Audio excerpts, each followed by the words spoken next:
นะโมตัสสะภะคะวะโตอะระหะโตสัมมาสัมพุทธัสสะนะโมตัสสะภะคะวะโตอะระหะโตสัมมาสัมพุทธัสสะนะโมตัสสะภะคะวะโตอะระหะโตสัมมาสัมพุทธัสสะพุทธังธัมมังสังฆังนัมมัสสามิ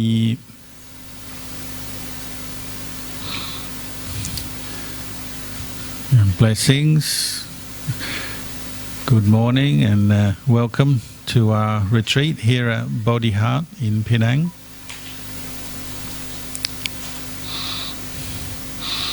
Just now I had the opportunity to walk around the center, the land, and pay respects at the various shrines, places of worship, the Bodhi tree down below, the stupa higher up, walk past the Indian Hindu shrine and onto the Burmese Chetia and Sema Hall, and then down to the beautiful stone-carved Ksitigarbha Bodhisattva statue at the back of the property.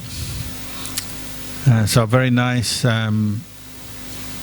ambience and atmosphere first thing in the morning. It's cool. Last night it rained, so being here in the cool forest a bit higher up from the city, a very suitable place for meditation. And the Buddha even praised that coming to the forest, quiet places, it brings up certain perceptions which help us in our practice of meditation, which is what we're here for today.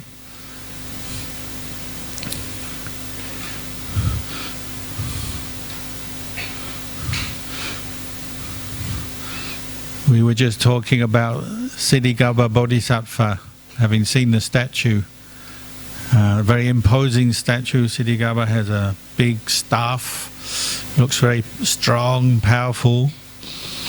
You can imagine any practitioner who is able to travel into the hell realms and assist beings who are suffering greatly must be kind of strong, and the staff stands for their barami, all those accumulated good qualities of the Bodhisattva. There's quite a few stories, if you want to Google them or read them, about the Bodhisattva going to the hell realms, and even monks in the time of the Buddha, like Venerable Moggallana, is well known for being able to visit other realms of existence, heaven realms, ghost realms, hell realms, see those beings, even communicate with those beings. And there's one, probably the most well-known occasion was Venerable Moggallana floating through the hell realm, and one person who had previously been a meditator, Buddhist, keeping precepts, but then had fallen foul of their own defilements and made some bad karma, so they were reborn in hell realm. But seeing just the corner of the robe of Venerable Moggallana, so much joy arose, because the robe stands for the Buddha, the Dhamma, the Sangha. We call the monk's robe the banner or the flag of the Arahants, because all the Arahants have worn this robe. It's their uniform, you might say.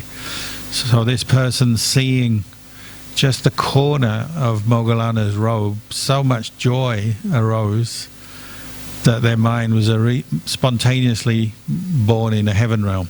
They got out of the hell realm. Ksitigarbha does that kind of thing. It's a cause for people to recollect their past good actions.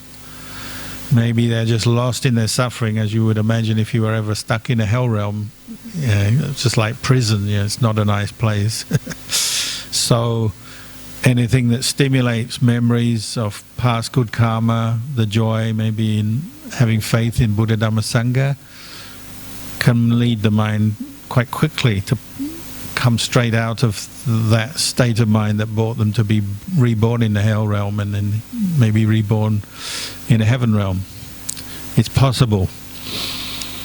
And when you practice meditation, you might notice the same. Maybe you come into the retreat this morning and there's a few worries and issues you have in your life. But you come into the hall, see the beautiful Buddha statue, you get the peace of the forest. Already it's like a weight off your chest. Some of your thoughts, you can shed them, let them go. Or during the course of your meditation, you may be struggling, your legs hurt, your mind is not very peaceful. But then at some point something clicks. And you relax and you come back to the breath maybe, and suddenly you can let go of things and your mind becomes much brighter and happier. And sometimes it's very fast, spontaneous. It's literally one moment your mind is very dark, unhappy. Next moment it's like someone turns on a light switch in a dark room and everything changes, and it can be literally one moment to the next. So that's something to always bear in mind, the speed with which your mind can drop a negative state, suffering, anger, worry, some kind of confusion, and pick up a much more wholesome mental state that can be literally in 1 second, one moment. But generally we have faith in the Buddha and we come to places like this, come into a quiet sanctuary, because it helps that process of just dropping or letting go of some of the normal things we're thinking of and worried about. During the course of today we'll be doing some sitting meditation, walking meditation, hearing the Dhamma. I would recommend or suggest you really use this time to just reflect on your life, and whether you're just sitting outside, at mealtime or in the break time, or you're in here. Sometimes it's appropriate just to think about life. Where's your life heading? What's important? What's your goal? And I don't just mean material goal. I've got to go to work tomorrow and earn my money. I mean more your long-term spiritual goal, what you see as important, what your values are, what your aim is. Sometimes we have to remind ourselves of all this. And it may help you to understand better if you do have some suffering that you've been carrying around, maybe to just put it down, just like when you come into Bodhi Heart here in the forest. It's a chance you really can put down some of your worries about your health, your family, your work, the world and all its problems. We need to do that. But we need to learn how to do it as well. So the place will help. Just like seeing the robe of Moggallana can brighten somebody's mind, even in a hell realm. Coming into the meditation hall, you see the Buddha. Maybe already your mind just relaxes a bit, and these wholesome qualities we call piti, sukha, just the sense of joy, rapture, can arise. And you haven't done anything yet. You're just stepping into the peaceful hall, and your mind is uplifted. That's what piti and sukha do. Piti means rapture or joy, and if you have been carrying a heavy weight and you put it down, you feel relief, don't you? You feel relaxed, relieved. I can put it down now. It's a bit like that when you come into the hall with the Buddha statue. You can put some of your mental burdens down straight away, so you feel the relief quite spontaneously, quite naturally. For some people, hearing the Dhamma can help as well. You hear the words of Dhamma, they make sense, they remind you of the Buddha, the Dhamma, the Sangha. Your mind comes up. They say piti and sukha, the spiritual happiness you gain, not just from meditation, but just from doing any good activities, they are buoyant. So we sometimes say it's like having a life vest when you're stuck in the ocean. Maybe you're floating in the ocean, you fall out of a ship or something. You've got to survive before somebody comes and picks you up. So you put your life vest on and you can float. Piti and sukha are like that. They're like the life vest of your spiritual life. So we actually need to do things that will bring up piti and sukha, joy, happiness in our life, because other aspects of our life are like the ocean that pulls us down and wants to drown us. So particularly things like health issues, illness, accidents, aging, the burdens of a family, having to earn money, keep the family going, pay the bills, the burdens of maybe responsibilities at work. Maybe you go to work and you have many duties, things to do, timelines, pressures. But you need this piti and sukha to buoy your mind or lift your mind up. So it's something to return to. As I said, it can just happen naturally. You walk into the forest or come into the hall, see the Buddha, or hear a talk. Quite naturally it may arise. Sometimes though you have to work at it a bit. And before piti and sukha will arise, maybe you have to clear away a few negative thoughts and attachments from your mind, because they're kind of blocking your mind from relaxing. So that's why the Buddha said you need some patience when you practice meditation, because maybe the first thing that comes up is not piti and sukha, feeling happy. It's nice if it is, hopefully it is, but maybe the first thing you experience is, oh, my legs hurt. Or you're just thinking about something, worrying. That's the first thing that comes up in the beginning of your day. So then you need the patience to be with that mental disturbance.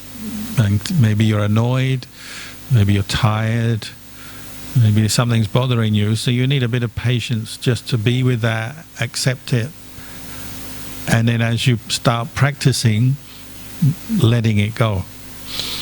Letting go can be instant, but it can also take a while. You have to work at it.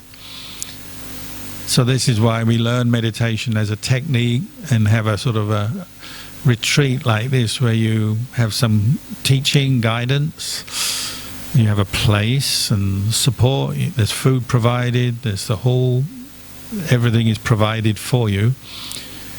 But your part is to put some effort into practice and be patient with the restless mind, the monkey mind, as we know. The forest here full of monkeys. I've already met some this morning. As soon as you meet a monkey, you're on guard. It's like, uh-oh. And your mind is the same. As soon as you sit down to meditate, you have a good intention, but you also have to deal with your monkey mind. It's ready to jump around all over the place and cause trouble. It's really what monkeys do, isn't it? They cause trouble. I've lived in the forest with monkeys many times, and if you have a hut and you leave the window open, you go off for your meal or do some activity, you come back, they'll have been in through the window and they get your bag and your stuff and they throw it around, they pick up your soap. In the old days we didn't have liquid soap, we just have a bar of soap, and they'll chew on it.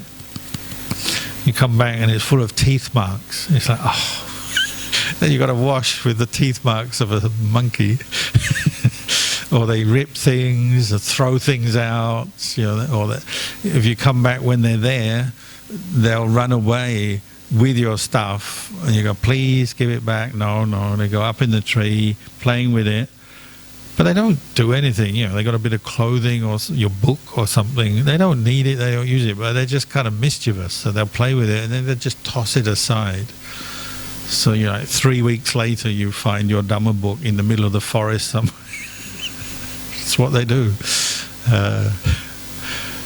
Or if you do get angry with them occasionally, I say a monk even might get a bit annoyed with a monkey. I haven't had this problem, but some of my friends have. And you see the monkey, you don't want it to cause trouble, so you sort of grab the monkey to push it out of your room or pull your stuff away from the monkey, and it will bite you. And they have very sharp teeth. There was one monastery I lived in, Lumpur Tui. He used to have a pet monkey. Technically it's not a monkey, it's called a langur. It's bigger than a monkey, very large, with very sharp teeth. And with 99% of the people is fine, peaceful, happy, even had a bit of fun when we go around the monastery and play with us. But if anyone, as Luang Por Tui said, if anyone wasn't keeping the precepts, this monkey didn't like them. He seemed to be work out who's not keeping the precepts, who's a bit unreliable, and he'd bite them. So maybe monkeys have some wisdom as well. But our mind is like a monkey. You know, our mind has good qualities, but often they're covered over by more negative qualities. That's what comes first. You know, before you've tamed the monkey, you have to deal with the monkey that's wild. Before you've tamed your mind, you have to deal with the wildness, the untamed nature of your mind. So you may sit down and you're not yet peaceful. And the teacher, like myself, says now is the time we're going to practice anapanasati, perhaps. I don't make anybody do a particular technique. I'm happy if you use whatever meditation technique you've done before. If it works for you, fine. But if I talk, I usually teach anapanasati because that's always been something that's worked for me and how the Buddha practiced meditation, we believe. So I might tell you, now we will practice anapanasati, mindfulness of the in and out breathing. Bring your attention to the tip of the nostrils, watch the breath go in and out. All very clear, simple instructions. And you can do it for about 3 seconds. And then what happens? The monkey mind kicks in and you straight away are thinking, what time is lunch? Where am I going tomorrow? Where am I going on holiday next year? Some people even they're thinking of their next retreat. Oh, I'm going on retreat in December. Haven't even finished the first hour of meditation here, already thinking of something else. That's the monkey mind. It's not settled yet. It's not able to stay with one object or in one place. It moves around just like monkeys. They jump around and they're mischievous. So we need the patience to be with our mind and our moods and our thinking or our sleepiness. Our mind can sometimes just turn off, can't it? We're sitting here for a while, fairly comfortable, it's cool, nobody's bothering us. So just like our computer, the mind goes to sleep, nothing to do. There is something to do, it's meditation, that's doing something. It's not passive, it's not turning off, but because we're not so used to it, it's like your mind gets a message, oh, now is the time to sleep. So you see some people sit there and they nod off. So it's another danger.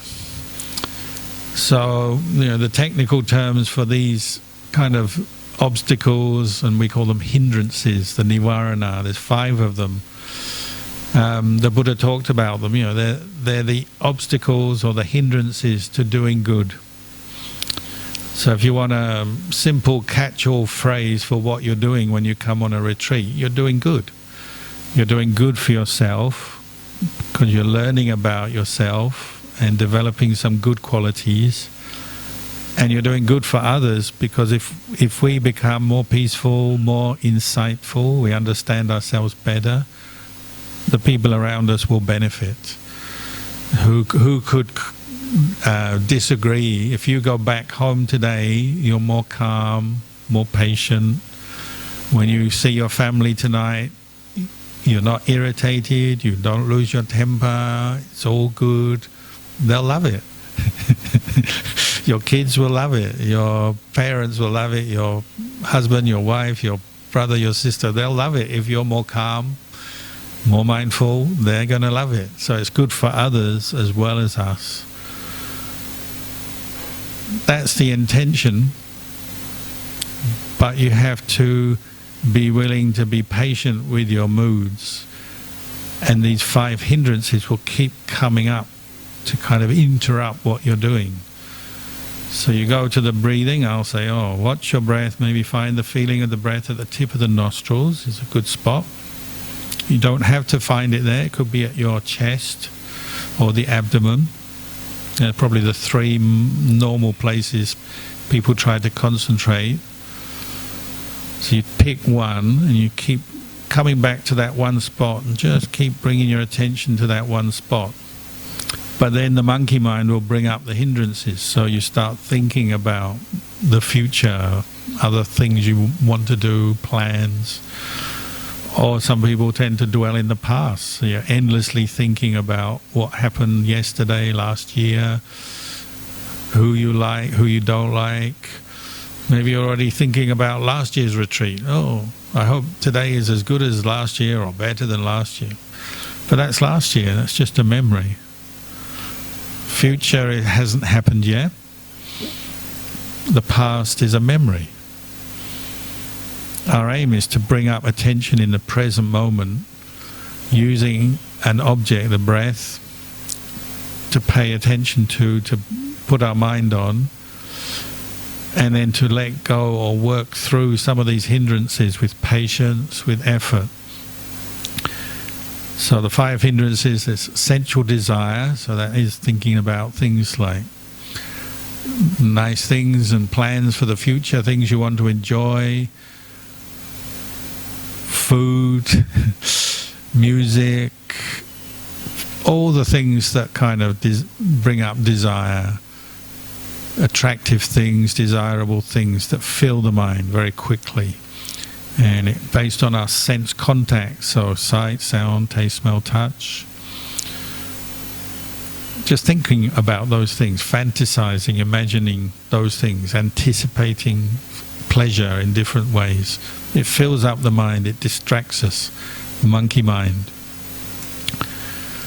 If it's not that, then it tends to be the opposite, what we call ill will. You start thinking about what you're not happy about, the fault-finding mind, the complaining, the grumpy mind. So you sit down, as you're sitting, maybe you have some pain in your body, your legs. You have a negative reaction to it. You feel unhappy, annoyed that you're feeling this pain. Why are my legs hurting? This shouldn't be. Maybe you get caught into the negativity of that. Or you remember something that's been bothering you in your life, about work or the family, some issue, it comes up. Why did she say that? Why did he do that? And you're just caught into the ill will. That we need to address, to let go of. Just like sensual desire has to be let go of, ill will has to be let go of. Or sleepiness, that may come up as the mind becomes a bit quieter, it goes dull, and then you fall asleep maybe. Or sometimes just worry, restlessness and worry, either about stuff you've done that maybe didn't go so well, mistakes that are being made, things that went wrong, or about things that you haven't done yet. Oh, I've got to do this, I've got to do that. And you watch today, as you meditate, you may have a whole list of activities you still haven't done in your life. I've got to do this, this, this, this. That will come up and it'll create the monkey mind again. Your mind will run around, move around, thinking about the things you've got to do, or the things you did but they didn't do very well, or something went wrong perhaps. And the last of these 5 hindrances is doubt, skeptical doubt, which actually is very important because it's usually the first one that comes up and blocks you from even trying to meditate. You think, is it worth meditating? So you doubt, is it worth it? Can I do this? And if you follow that doubt, well, you won't even try to meditate because it's saying, maybe I'm not good enough, maybe I'm not the kind of person who can meditate, it's for somebody else to do, not me, or I don't have enough merit, enough good karma to meditate, or I'm a bad person. We often are quite self-critical, I can't meditate, I don't have enough good qualities. Or maybe you have doubt in the teacher. Oh, Ajahn Kalyano, he doesn't know what he's talking about. Maybe. Or about the technique. I'm not a breath meditator, I can't do this breath meditation. Well, as I said, you are allowed to try other techniques that you've tried before. But doubt will come up and it will stop you putting effort in, won't you? If you're hesitant, you're doubting something, you're not going to try. You won't even try. It's like some people, they have a doubt just about going to a Dhamma talk or going on a retreat or making an offering to monks or something, well, if that doubt wins, they don't even do it, do they? They don't even leave their home. They don't do anything because of the doubt. So it's actually a very important obstacle to understand and be aware of, because it will stop you from doing anything good in your life. But these 5 hindrances, sense desire, ill will, dullness, sleepiness, restlessness and worry, and then doubt, skeptical doubt, they obstruct the mind in different ways, obstruct us from putting forth effort, obstruct mindfulness from arising, obstruct us from becoming wiser and understanding things, because we get caught up in them, lost in them. So we have to work with them to let them go.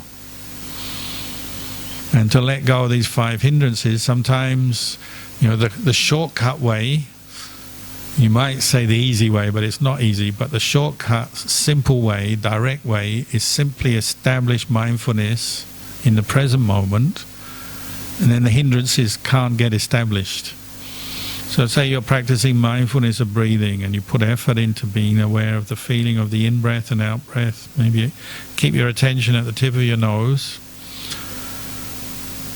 There won't be a moment, as long as you're mindful and aware, there won't be a moment that these hindrances can come into your mind, because you're there in charge.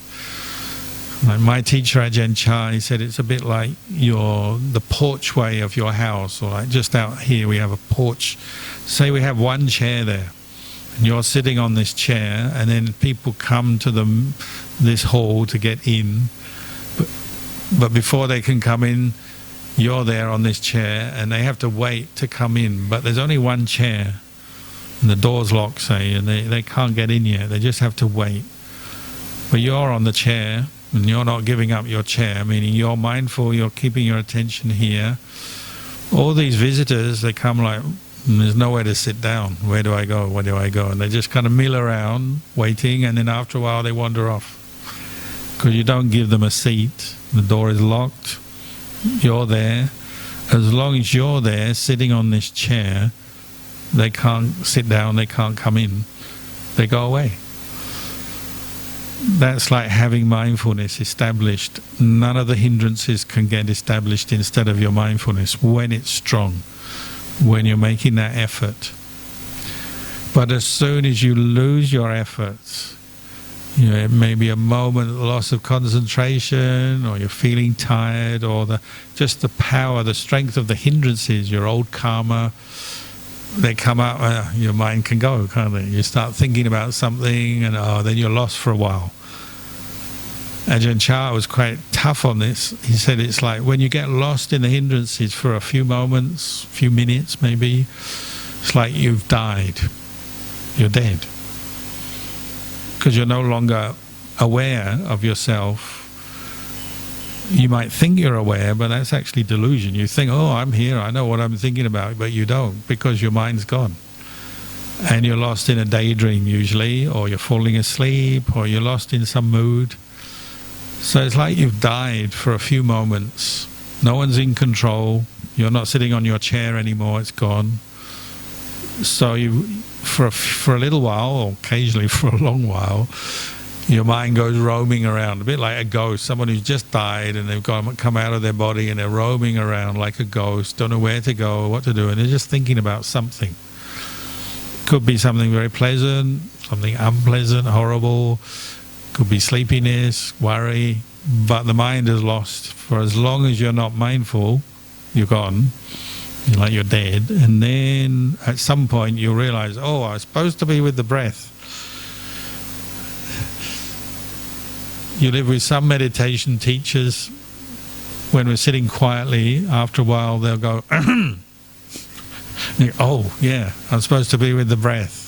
They're just helping you to wake up or come back from the dead, come back to your breath, because you've been lost in your daydream.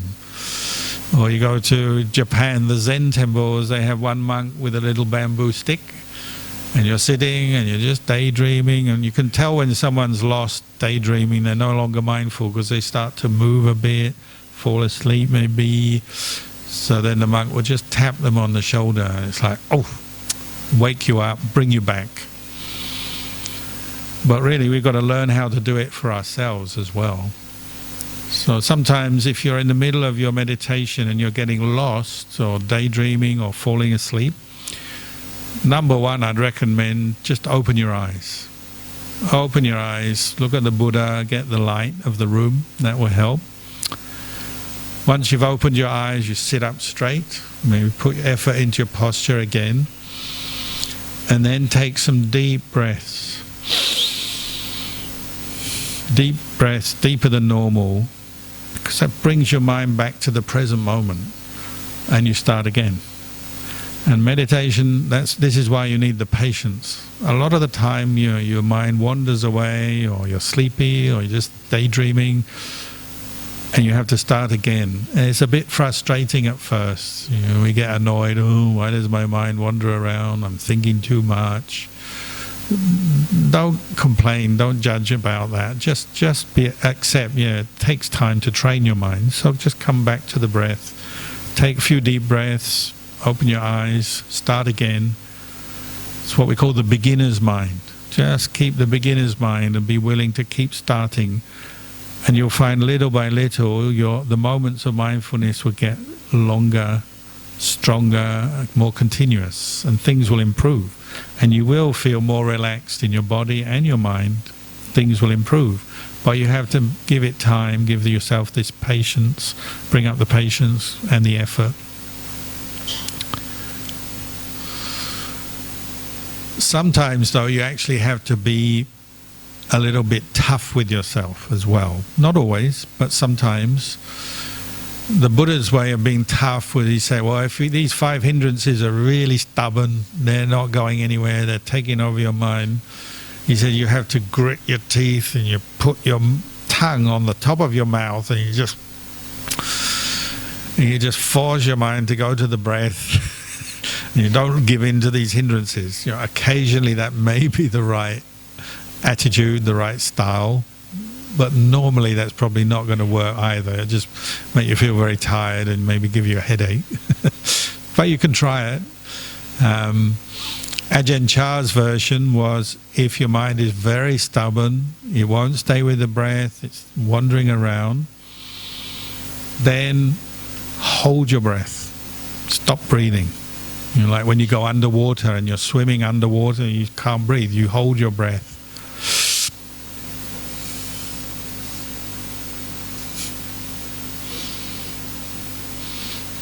You hold your breath, what does it make you do? It makes you come right back to the present moment, doesn't it? The first thought you'll have is, when am I going to breathe again? Or you may be a worrier, you say, if I don't breathe, I'm going to die. Oh dear. If you've got a clock, you might time yourself, how long can I hold my breath? But the idea is, you're bringing your mind right back to the present moment and you're cutting through the hindrance.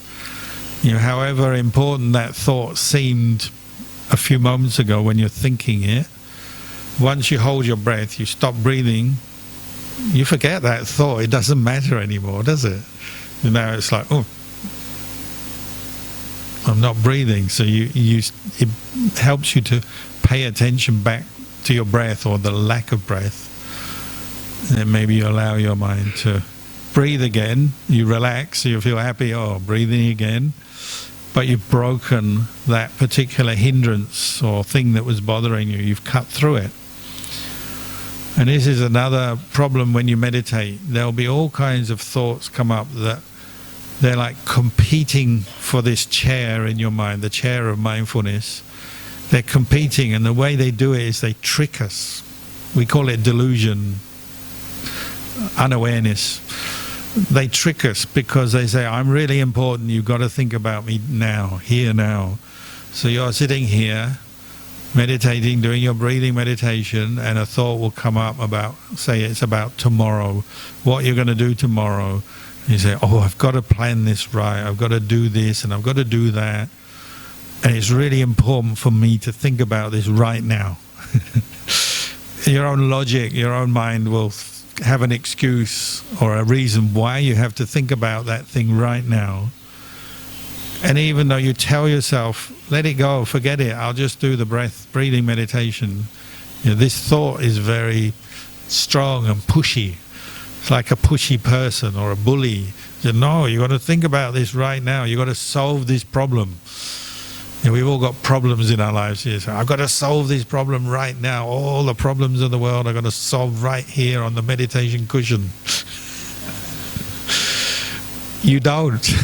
You don't have to solve these problems. You can let them go. So you need to remind yourself of that, and you need to give less importance to all these other thoughts and other stuff in your life, and more importance to the Buddha, Dhamma, Sangha and the meditation you're doing right now. It's like you have to get the balance right, or the attitude right. I don't know how each person will achieve that. We're all different, but that's the simple dynamic of what you're doing, is you're learning to give less importance to these 5 hindrances and all the different activities of your mind, and more importance to present moment awareness, mindfulness. So some people use the Buddha. I'm a student of the Buddha, I respect the Buddha. When I'm mindful, it's as if I'm with the Buddha. Or it could be your teacher, I'm with my teacher when I'm mindful. Or just the goodness of the mind, I'm with the goodness of the mind, the good qualities when I'm mindful. And when I'm giving importance to all these other thoughts, I'm not mindful, I'm not with the Buddha, I'm not with my teacher, I'm in a lesser or worse off state. So therefore I'm going to let them go. But you have to work that one out so that you understand. You've got to give more importance to the breathing meditation, the mindfulness practice, and less importance to everything else in your mind. And as I said, our thoughts are tricky. You say, oh, but I got this problem in the family, this auntie is a bit sick, I've got to go and look after her, I better think about her and do this and do that. There may be something that seems quite good that you have to do in your life that you think you've got to think about now. But you have to tell yourself, no, you don't. You don't need to think about these things right now. You can think about them later. What you notice is when the meditation session finishes and you go outside, that thing that you were thinking about on the meditation cushion that was stopping you being mindful of the breath, that seems so important, as soon as you walk out of the hall, it's gone. It's like, oh, they fooled me again. They made me think about all those things while I was meditating, and now I'm out of the hall, it doesn't matter. We do it to ourselves. There's no one, when I say they, or they did it to me or something, I'm just using phrases. I don't really mean there's a person doing that. But what happens is you follow your thinking and get lost in it again, and then you go out and it doesn't matter, does it? You can let it all go. So that's another aspect of working with the mind. You're giving less importance to the distraction and more importance to mindfulness.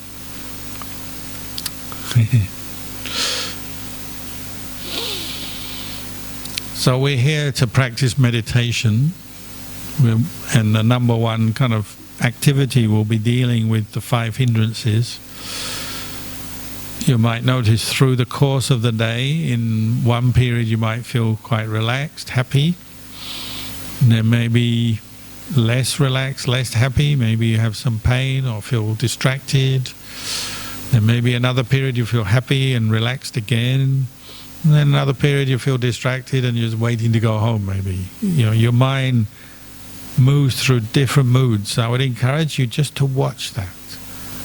Don't get too caught up in them. As I said, don't give too much importance to the mood changes, all the thoughts and the desires. Just watch. Because when you watch your mind, you learn things. When you get lost in each mood, each thought, you can't really be mindful of it. You can't understand very much. But if you watch, one thing you'll see for sure, I think, is that everything changes. How you feel, what you're thinking will change. How your body is. Before the meal you may feel a little hungry, then you eat your meal, then you feel full. Maybe you feel good and relaxed, later maybe feel some pain. So body is changing. And then your mind changes, doesn't it? The different moods in your mind, like just since you got up this morning, you've probably been up a few hours now, just pause a moment and think, since I got up this morning, how many thoughts have gone through my mind? How many conversations have you had? Normally in your day, you probably don't even remember how many people you talked to, what you said. Not much mindfulness with conversations, how many times you use your phone. And the same with you, even more so with your mind. Since you woke up until now, you probably already had 1,000 different thoughts, easily. They say an average day you easily have 50,000 thoughts. They can be all unrelated. Sometimes there's sort of recurring thoughts, samey kind of thoughts. Sometimes it's all different stuff, some good thoughts, bad thoughts, a lot of thoughts. So just since you've woken up till now, already a lot has passed through your mind. And that's just teaching you how active your mind is. And, the monkey mind, it can be very active and all over the place. So you're coming to deal with that now, and you'll notice changes going on, different thoughts and moods coming through your mind. So use that to your advantage. So my teacher Ajahn Chah used to say, just notice everything is not sure. One moment you're thinking about something, you have one idea or one opinion in your mind. A little bit later, something else is come into your mind, totally different or different train of thought. All your thoughts arise, pass away. Feelings, emotions, they arise, they pass away. Nothing is fixed all day long, but that's something you can observe. You watch as you're meditating. You watch the arising and passing away of thoughts.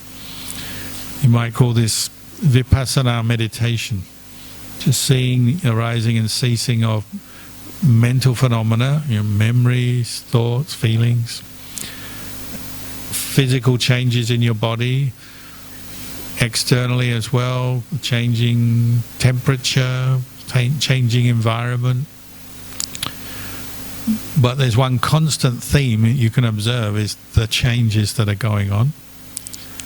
So you observe the changes and you're learning something then about the transient or the changing nature of phenomena.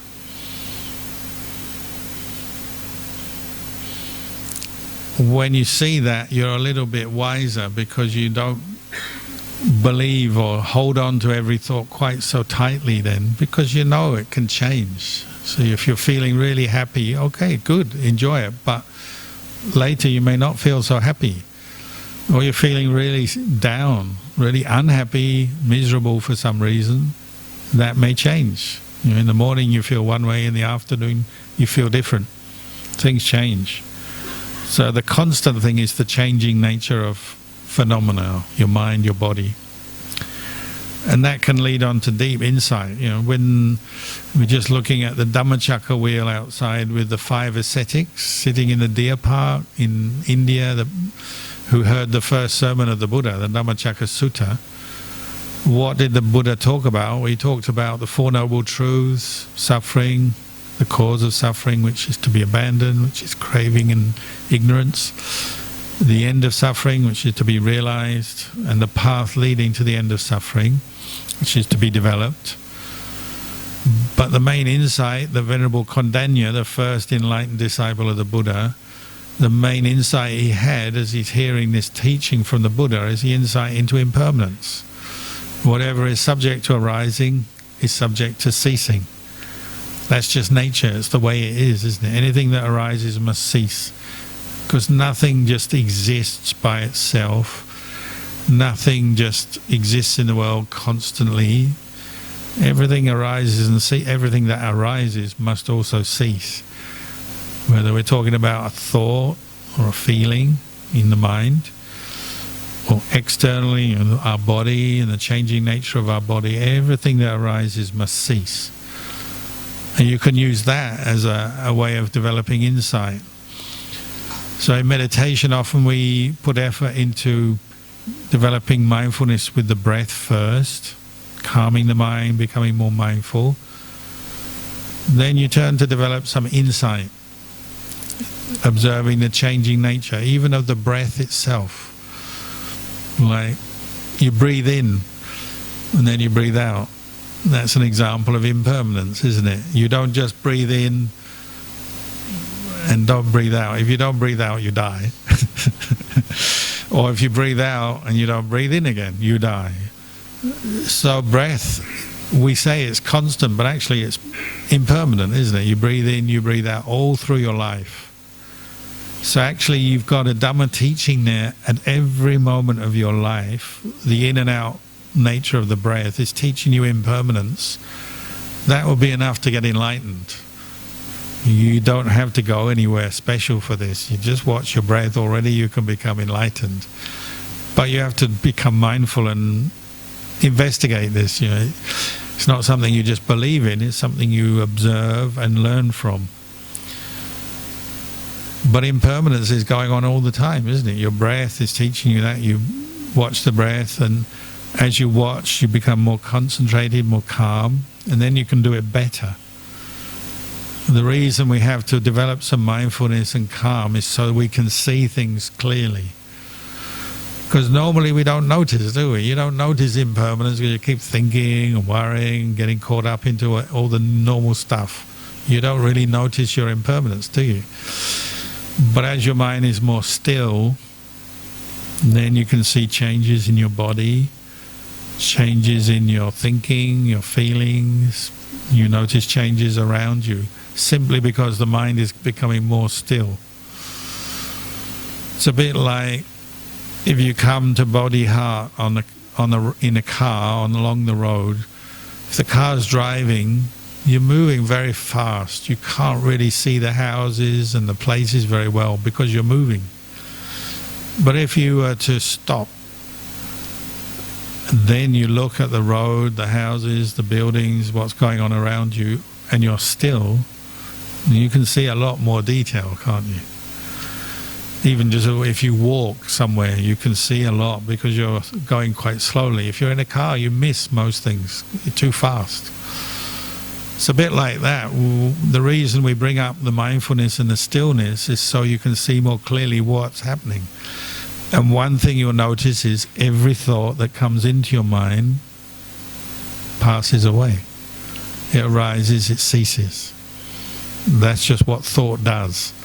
So the next time you're feeling very stressed, oh, I'm so stressed, thinking so much, worrying, angry, upset, if you've got a method to bring your mind to some calm, stillness, maybe go to the breath perhaps, then you'll see those thoughts of stress arising, ceasing, and you don't attach to them so much because they're just arising and ceasing anyway. You don't have to do anything. They'll pass away all by themselves, as they have done. Like, you've probably all been stressed before in your life, maybe many times. You've been angry, you've been worried, you've been caught into some disturbing state of mind many times. Where are those states of mind now? They're gone. They're not permanent. They arose, they passed away already, they're finished. You use that insight to help you. Maybe next time you're getting stressed, you say, this too will pass, this will change. You won't get so caught up in it then. And you can use it for many things. Maybe if you're feeling some pain in your legs, we sit here for a while, after a while you get pain in your leg maybe. That too will pass. You've had pain before, it arose, it passed away. You can remember that, and that will teach you something. And then this time, if you have a bit of pain, you say, oh, this too will pass. And a lot of our pain we can actually be patient with and endure. It's not that hard, because it will pass quite quickly. Sure, if you've got a lot of serious pain, intense pain, well, you can get up, walk meditation, sit on a chair. We can move, that's allowed. You're allowed to go outside, stretch your legs, come back, that's fine. But also try and develop this insight. It doesn't last. You've been in pain before, and it disappeared, whatever pain you feel today will also disappear. It's not the end of the world. It may feel like it at the time, but it's not. It's not the end of the world. It's just a passing painful feeling.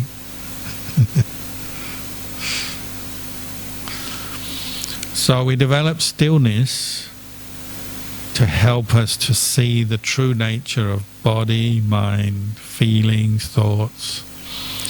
So out of stillness you get wisdom. The Buddha's word for it is jnana dasana. Dasana means seeing, clear seeing. Jnana means with knowledge. That's our aim, is to see things with knowledge, with understanding. Because normally we're seeing our experience or knowing our experience wrongly. So we don't see impermanence, and we grab everything as me, myself, and then we suffer. But someone who has clear seeing, clear knowledge, they don't suffer in the same way. They say, oh, pain is unpleasant, but it arises, it ceases, it's not a person, it's not a being. This body is not really a person or a being, it's just a collection of elements, isn't it? Earth, air, fire, water. Thoughts and feelings are not really a person or a being, they're just mental states that arise, pass away. If you can see that, when your mind is still and quiet, you see there's not a person in any of these things, and it's like you're free. Your mind steps back a bit and doesn't suffer. Sometimes we say the mind goes to a place of emptiness. It's not creating a person or a self out of the experience of this body, this mind. Another way of saying it is you could say there's no one home. Because you're not building a self. If there's no self in the mind, it's empty, it's very peaceful then, isn't it? You can go about your business with the empty mind. If you can do that, you walk around, you eat your food, you meditate, you go here, you go there. There's no sense of self. You're going to be very, very peaceful. I don't mean blank or hypnotized or in a strange state. I just mean the sense of self is not forming in your normal experience because you have enough insight to see it's a delusion.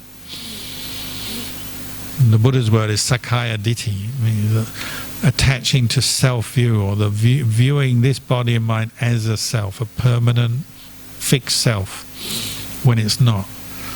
So you're breaking through that delusion. Every time you meditate, you come to this place of stillness, and then you reflect on the impermanent nature of your five khandhas, your body, your mind.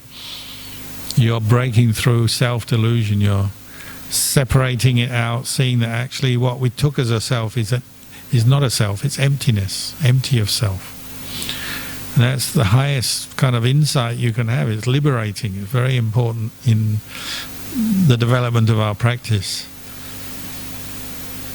It comes through developing this state of mindfulness, stillness, and then observing, looking at our experience. So I've given you some kind of overview now of what we're doing. We've come here to a quiet place,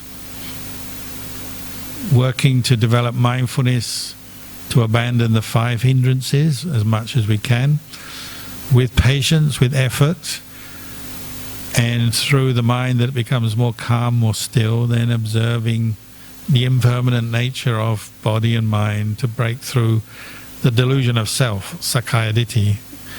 And the mind, at least sometimes or for some periods, may have some insight and become even more peaceful than before. So I wish that for you all. What I'm going to do now is stop talking, but we have a period left during the morning now. So officially we're here to sit meditation, but if you need to stretch your legs for a few minutes, go out, that's fine, then come back. But we'll be sitting here, and I recommend, if you don't know what to do with your meditation, well, maybe start with finding the feeling of the in and out breath. Putting attention on that as much as you can, and letting go of the five hindrances as best you can. And later on in the day I'll be giving you more teaching, more guidance, But for now, we'll just carry on sitting. But if you need to stretch your legs, that's all right, or use the toilet and then come back. And we'll be sitting for until 10:30.